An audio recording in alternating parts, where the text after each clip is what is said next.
여러분 안녕하십니까, 최석태입니다. 여러분, 지난 4월 29일 여야 사당에 의해서 패스트트랙 법안이 지정 처리됐습니다. 여야 사당이라고 해도 실제는 범여권 사당이라고 해도 지나친 말이 아닙니다. 여러분 아시는 것처럼 민주당 외에 바른미래당, 그리고 평화민주당, 정의당이 있지만 어떻게 보면 민주당 1중대, 2중대, 3중대라고 그렇게 부를 수도 있을 것입니다. 패스트트랙 안에는 여러분이 아시는 것처럼 공수처 법안, 그리고 선거법 개정안, 또한 검경수사권 조정안 등이 담겨 있습니다. 실제 중요한 것이 상당히 많은 법안입니다.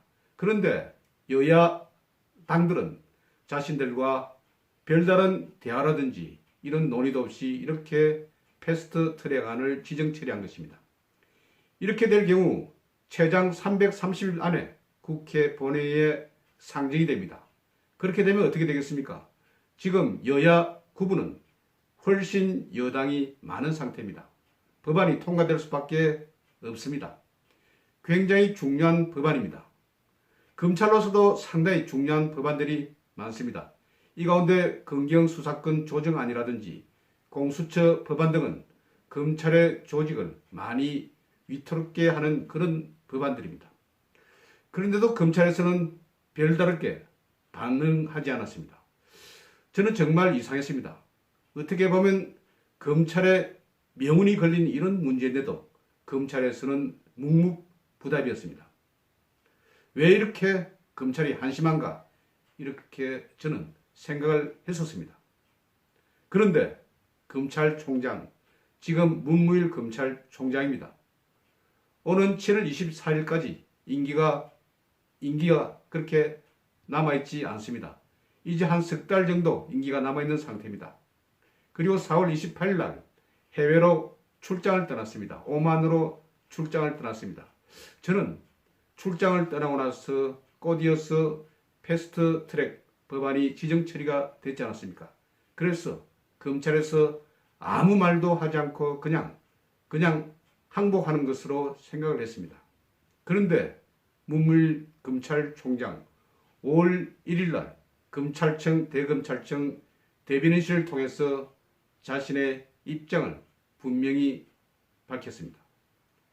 동의한다 이런 문제가 아니라 바로 견제와 균형, 민주주의 원리에 어긋나는 그런 문제라고 정면 비판한 것입니다.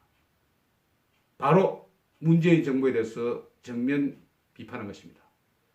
이렇게 검찰총장이 강하게 나온 것은 왜 이렇게 강하게 나왔을까요? 아무래도 대검 간부들과 함께 의논한 그런 모습이 나타납니다. 그래서 검찰의 집단 반발 이런 것을 연상하게 하는 그런 모습입니다.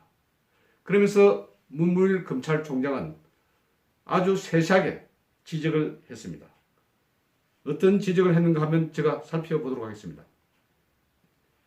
견제와 균형이라는 민주주의 원리에 반한 것으로 우려를 금할 수 없다. 여러분, 견제와 균형, 체크 앤드 밸런스입니다. 이것은 바로 민주주의의 원칙입니다.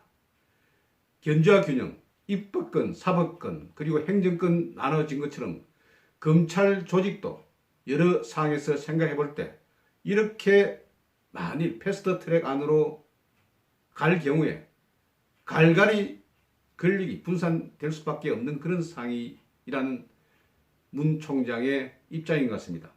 그러면서 현재 수사권 조정안이 경찰의 1차 수사권과 국가정보권이 결합된 독점적 권능을 부여하고 있다면서 이런 방향에는 동의할 수 없다 이렇게 밝혔습니다. 실제 경찰은 숫자가 많습니다. 우선 숫자만도 한 12만 명 정도 됩니다. 이런 상황에서 범죄, 정보, 치안 기능을 모두 가지게 될 경우에 무소불위의 조직으로 될 것이다. 그런 기관이 될 것이라는 그런 우려를 하고 있는 것입니다. 문 총장은 수사권 조정 취지에는 공감한다. 그렇지만 국가경찰 그리고 자치경찰로 우선 경찰 조직을 나누는 것이 우선이라는 그런 말을 하고 있습니다. 지금 아까 말씀드린 것처럼 문무일 검찰총장은 오만으로 해외 출장 중입니다.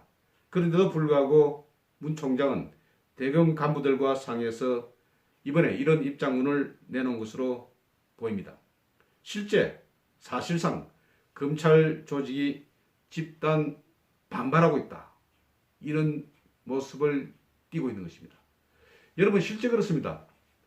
검찰로서는 이번 패스트 트랙안이 굉장히 검찰의 목을 째는 그런 사항입니다. 공수처 법안이 있습니다. 공수처 법안. 여기에는 판사, 검사, 그리고 경찰의 경무관급 이상, 경무관이라고 하면 바로 총경보다 더 높은 것이 경무관입니다. 큰 말똥, 큰 무화 하나가 경무관입니다. 여기 이상 간부들의 목을 째는 것이 바로 공수처 법안입니다.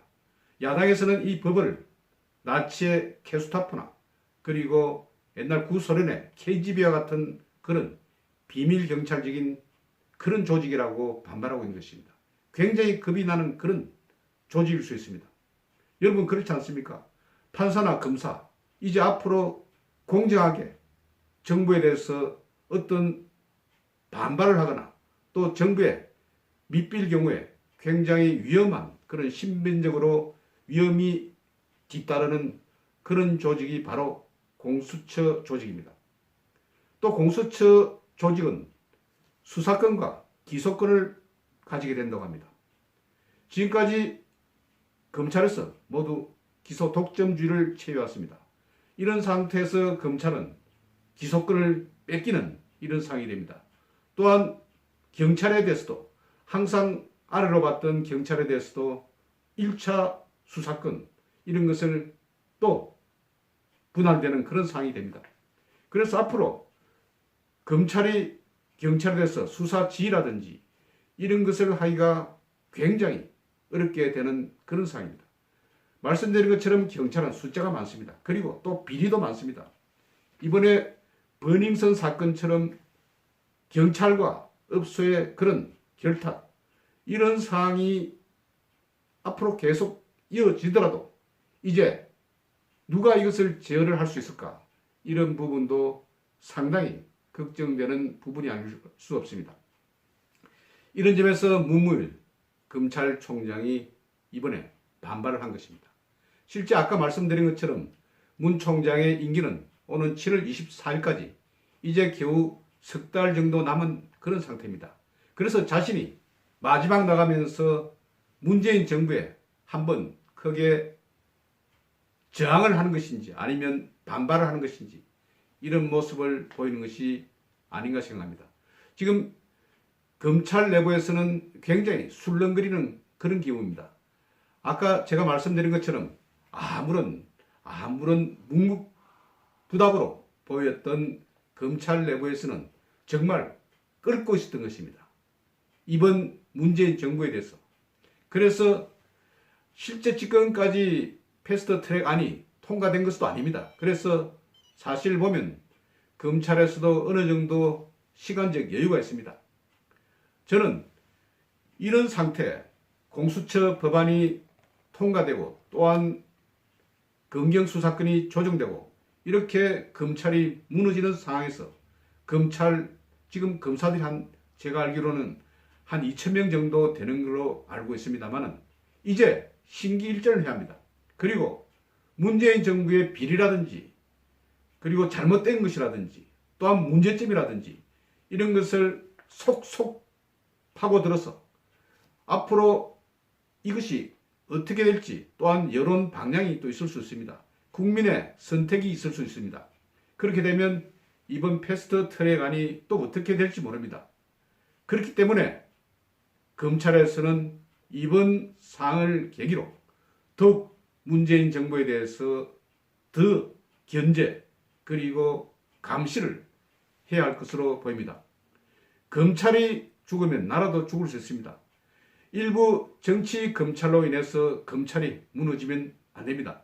그리고 이번에 문무일 총장 이후에 과연 어떤 사람이 검찰총장으로 임명이 되겠습니까? 틀림없이 문재인 정부의 가장 잘 아부하고 그리고 말을 잘 듣고 그리고 지시가 떨어지면 그것을 따라서 추종하는 그런 인사가 검찰총장이 되지 않겠습니까? 왜냐하면 이번 검찰총장이 지정됨으로써 앞으로 새로운 패스트 트랙 법안에 의해서 새로운 사항이 이어질 때까지 과도기적인 그런 입장에서 관리하고 그리고 이 정부의 말을 잘 듣는 그런 검찰총장이 분명히 발탁될 것이라고 봅니다. 아시는 것처럼 검찰은 검사 동일체 원칙이 아닙니까? 위에서 지시를 하면 그대로 따르는 것이 바로 검사 동일체 원칙입니다. 지금 문무일 검찰총장이 칼을 빼들었습니다. 여러분 아시는 것처럼 문무일 검찰총장은 굉장히 조용한 성격이고 그리고 온건한 그런 사람으로 알고 있습니다. 그런데 자기가 더 이상 참지 못해서 문재인 정부에 대해서 이렇게 정면 반발을 한 것입니다. 왜냐하면 자신이 자칫하면 마지막 검찰총장으로서 후배 검사들, 후세 여러 검찰 조직에 아주 나쁜 선례가 될 수 있다는 그런 부담감이 있었을 수도 있을 것입니다. 아니면 자신이 이번에 해외 출장에 돌아와서 사퇴를 할 수도 있을 것입니다. 자신의 모습을 보여주는 것입니다. 이에 따라서 각 검사들, 검사 내부에서도 단합해야 합니다. 그리고 아까 말씀드린 것처럼 문재인 정부의 비리라든지 지금 여러 가지 사항들이 많지 않습니까? 굉장히 많은 것으로 알고 있습니다. 펜딩되고 있는 그런 수사 사건들 이런 것도 많은 것으로 알고 있습니다. 그래서 이번 기회에 한번 검찰 내부에서도 신기일전해서 분기탱천을 좀 하십시오. 그래서 문재인 정부에 대해서 족쇄를 좀 채울 수 있는 강력한 어태크를 하시는 것도 괜찮은 그런 방법론이라고 생각합니다. 지금 문무일 검찰총장이 나섰습니다. 밑에 있는 2천여 명의 검사들도 함께 나서야 합니다. 이 나선 것이 집단 행동을 하는 것이 아닙니다. 검사의 직무에 따라서 아주 공정하게 그리고 법에 따라서 법 취지에 따라서 지금 문재인 정부의 비리라든지 이런 것을 속속들이 캐내서 또 기소를 하는 것이 이번 상황에서 굉장히 중요하다는 그런 생각이 됩니다. 문무일 검찰총장 입장 정말 적극 지지합니다. 경청해 주셔서 대단히 감사합니다.